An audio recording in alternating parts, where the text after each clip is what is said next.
Y'all know I normally don't do bangs, but this wig is cute. This wig has changed my opinion on bangs. I really, really like this wig. I like these bangs because they're nice and fluffy. And if you want, you could just kind of like move them out the way as well if that's not your vibe. She wanna know me. I stay low key, all gas, no brakes, baby. Let them hoes sleep. Body on 10, make your girl OD.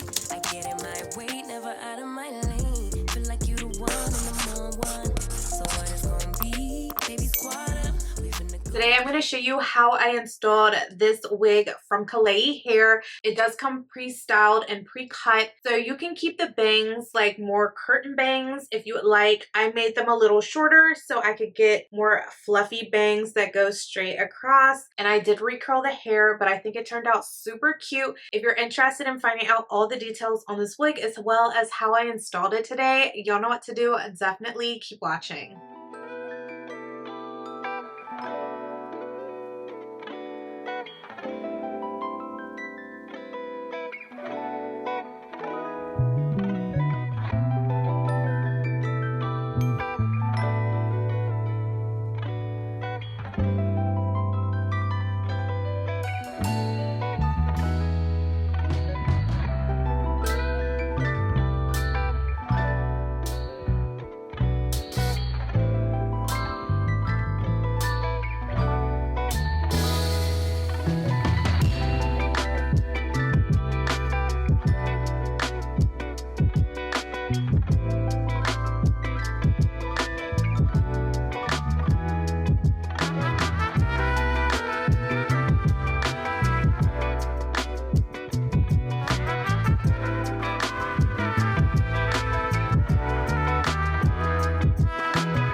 So what do y'all think? Do you think these bangs look good on me? I am freaking with this wig. At first, I was like, I'm not really a bang girly. Y'all never see me wear bangs, okay? But I did curtain bangs like a couple months ago and I really like the way those look. I said, let me try like a nice fluffy bang and see what it's looking like. And I think it's super cute, especially with this curled style. And if you're interested in checking out this wig from Klaiyi Hair, I'm going to have a link down below in the description box for you guys, as well as any coupon codes that they provide me with. If you haven't already checked out my latest video, what are you doing? I did a clip-in hair extension install. So if you're interested in that, definitely check out that video next.